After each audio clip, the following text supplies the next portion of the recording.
Hey everyone, I'm Armor Gaming, welcome back to my channel, and welcome to Monster Legends. Welcome to a monster analysis on the newest quest monster, Blazinger. Dr. Watts uses Blaz as a guinea pig for his craziest and most relentless experiments. However, for this latest study, Watts has done things slightly differently. Instead of testing on his servants, he decided to clone and evolve him as a separate creature. Oh, so this is a variation of Dr. Watts. Enter Blazinger, an artifact he plans to use to torture his enemies without having to touch them himself. The Doctor's plans to create an evil army aren't looking half bad. And so here we have the newest and latest quest monster. Hopefully this video can help you figure out whether or not you should be going for this monster, how much effort to put into getting this monster. I will just go ahead and say that, regardless of whether or not you like the monster, it is my personal opinion that you should go for the monster anyways, because you want to get one copy of every mythic monster, because as of right now, we don't know how these monsters are going to be. We don't know if this is our only time to get them, or if we're going to be able to get them in the future, but we have to wait until they're in Monster Wood, or who knows what. Maybe used in a breeding event, we don't know. So I think it's still to your benefit to get this monster, regardless of whether or not you like them. But if you do like them, then you can know to put in extra effort and maybe get additional cells to rank them up. So that being said, here's the monster design of Blazinger. It does look like Blaz, just a lot bulkier. Personally, I think when I see this monster, I see a tank. I feel like he could have been the metal Megaton tank, but he's actually not that. He is our very first artifact monster, assuming you can rank them up. So Blazinger is a metal artifact with torture skills. He can apply shock and burn to all enemies while sacrificing his trait, or apply nanovirus to all enemies and he gains anticipation. On another one of his skills, he can lose negative effects and heal by 50% and cast a 30% shield to protect all of his allies. Blazinger has an evolving trait. At rank 0, he's hardened. At rank 1, he's tough. And at rank 3, he becomes artifact. Alright, so at rank 0, you're hardened. 20% chance to not get hit with any negative effects, torture, or control. At rank 1, you get tough. That's a 35% chance to not get hit with a negative effect. So it basically evolves from hardened to tough. And then at rank 3, you get artifact. You cannot get hit with any negative effects or positive effects. So prior to rank 3, you can still apply positive effects to this monster. For example, you can start the game off with evasion. You can give this monster double damage buff, triple damage buff. But once you get to rank 3, no more positive effects on this monster. So that's something to keep in mind. I mentioned this a lot with Santerion. Personally, I like Santerion at rank 1 because he has Megataunt, but I don't think I want to take him to the point where he has Artifact because I like starting off with evasion at the start of the battle or reviving him with Wormlad. So it's just some things to keep in mind depending on how you want to utilize Blazinger. Although I think most people would agree that because this monster doesn't have Megataunt or Taunt, it is beneficial to get him to rank 3 and have Artifact. That way you can get controlled, that way you can get hit with dots, and that way you do have a guaranteed attack in, assuming you don't get hit with CDA. I haven't seen this monster's CDA, his cooldowns on his skills, so we'll see. So scrolling down, let's talk about his stats.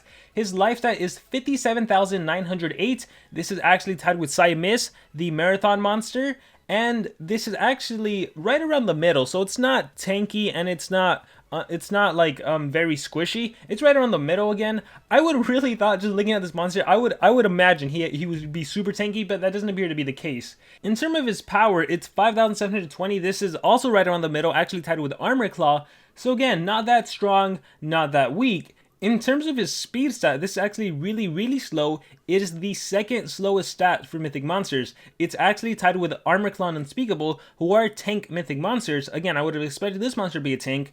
And so the only monsters that he's faster than are Brutalizer and Kothor, who have its speed stat of 4488. So this monster is average for life, average for power, and he has a super slow speed stat for mythic monsters.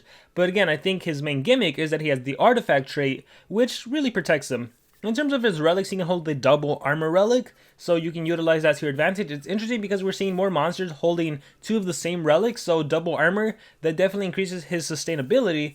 Again, I don't know, I see this monster and I see tank. Books, we have mechanical, families, and superheroes.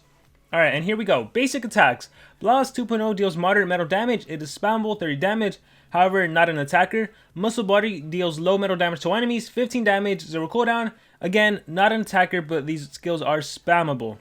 And looking through tier 1, tier 2, and tier 3 skills really quickly, I see every skill has a cooldown, which is why I've been emphasizing that now the cooldown activation, mythic monsters, they are becoming a lot more relevant in the meta. They can actually stop monsters from doing anything.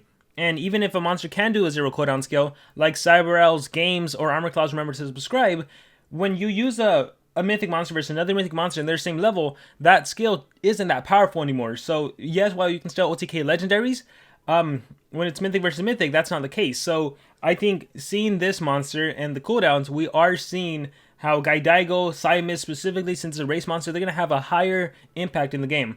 But moving on to this monster specifically, Feel the Heat. Deals low metal damage to enemies, applies burn. We have a simple AoE burning on 1 turn cooldown. So again, this monster can apply torture. Here's the AoE burn. Prepare for War deals moderate metal damage to an enemy, applies shock to an enemy, gives 50% of stamina to itself. So the cool thing about this skill is that it does not cost any stamina. Look at that, it is 0 stamina. So instead of having to recharge, you can actually recover your stamina and at the same time attack an enemy monster and at the same time give the enemy monster shock. So think about a situation where maybe you attacked an enemy monster, all of their relics triggered, double ablation trap, whatever it was. Maybe on Dana went first, drained all of your stamina.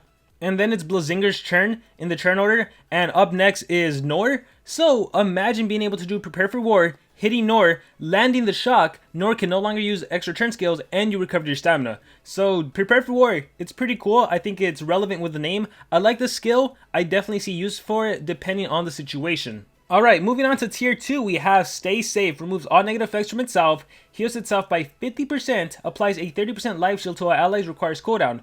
So here's the thing about Stay Safe.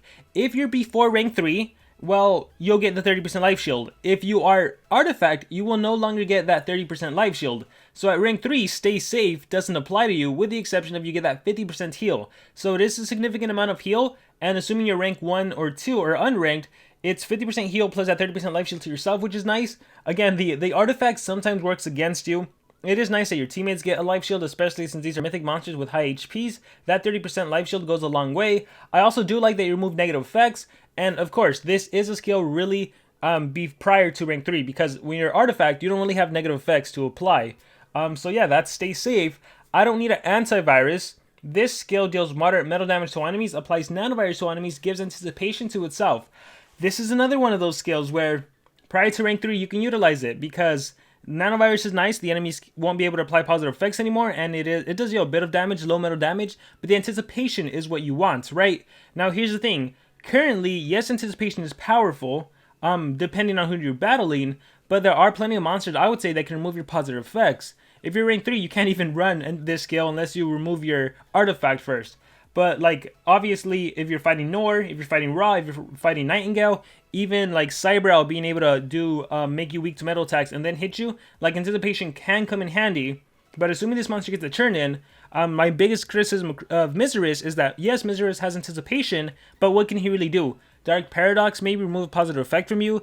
Maybe he can heal his team by, what, by 30%? Or, sorry, by 50%. Maybe he revives an ally, which I guess that's probably the best thing.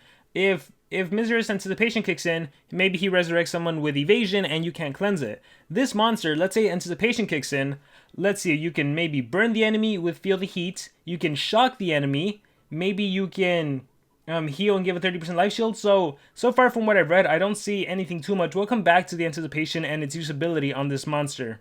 Moving on over to System Overload. Deals low special damage to enemies, applies shock to enemies, applies burn to enemies, disables traits on itself. Alright, so here's our self trait disable skill. So shock and burn together, I imagine that's like 20% of HP that's reduced by the enemy, around there. Shock doesn't do that much, burn is like 15%.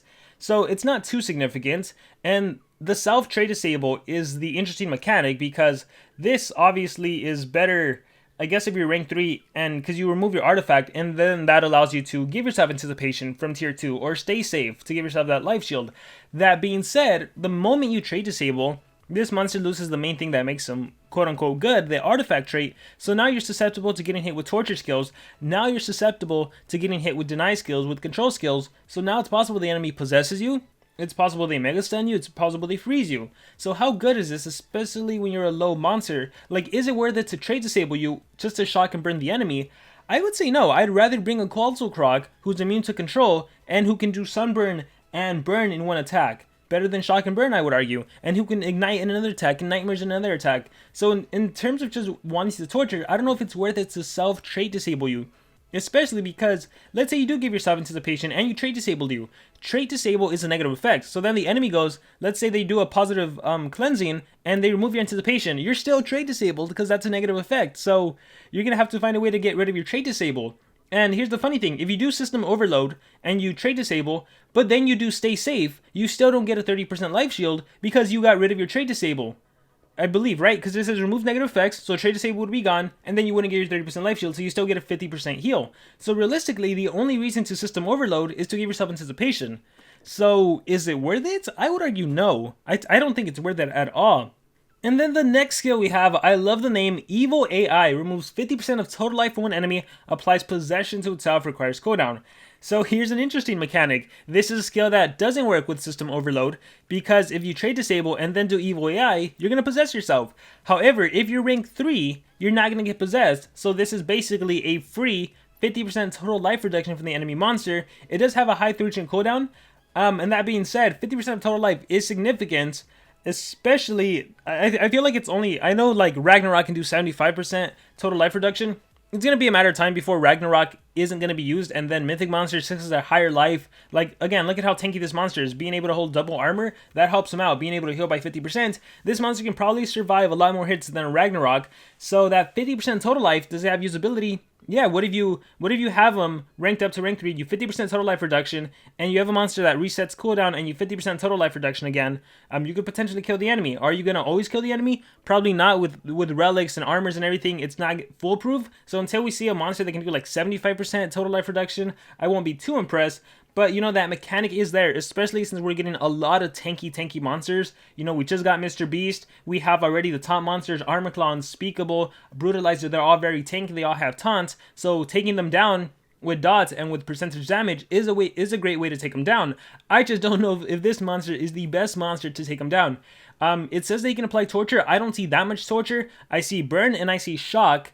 And I think that's it, right? Shock and burn. And I guess nanovirus, so not the best tortures. When I think torture, I think quicksand, I think ignite especially, I think sunburn, the better tortures out there. But yeah, it is what it is in terms of his skill set. In my personal opinion, he's not one of my more favorite monsters, so again, I would get him just for collection purposes. I don't think I would ever really utilize this monster in a battle. Let's talk about his ultimate. Gigantic Torpedoes removes positive effects from all enemies, disables traits on all enemies, deals heavy metal damage to all enemies. So at the end of the day, the Gigantic Torpedoes is really just an AoE trait disable. The deals heavy metal damage, I doubt would deal a lot of damage considering this monster is not an attacker. I think it would have made more sense if Gigantic Torpedoes maybe did some torture effects since he's an artifact torture monster. So the removing positive effects is nice. If they have evasion, for example, that'll be gone. You'll still trait disable, and then if you have another monster in the turn order being able to control or deny, that would be awesome. But in terms of the damage output from this monster, I just don't see him doing a lot. In terms of a skill set for this monster, I think Evil AI is a must. I think the Nanovirus Anticipation is a must, assuming you're not at rank 3. And I feel like the Stay Safe is nice, assuming you're not rank 3. And Prepare for War is nice. And I think you plug in System Overload for when you are rank 3, and then you need to utilize your other skills. But yeah, he's an interesting monster. I'm not a big fan of him. But yeah, that's just my analysis. If you guys agree or disagree, let me know in the comments below. If you guys think he's a lot better than maybe I made him out to be, then I really want to hear from you guys. Make sure you comment below, give a detailed explanation on what combos you can see with this monster, what did I miss about this monster, any thoughts. Again, especially if you disagree with my analysis that he's not that great, I really want to hear from you guys. So with that being said, guys, that is going to be it for this video. Please let me know your thoughts in the comments below, and remember to subscribe.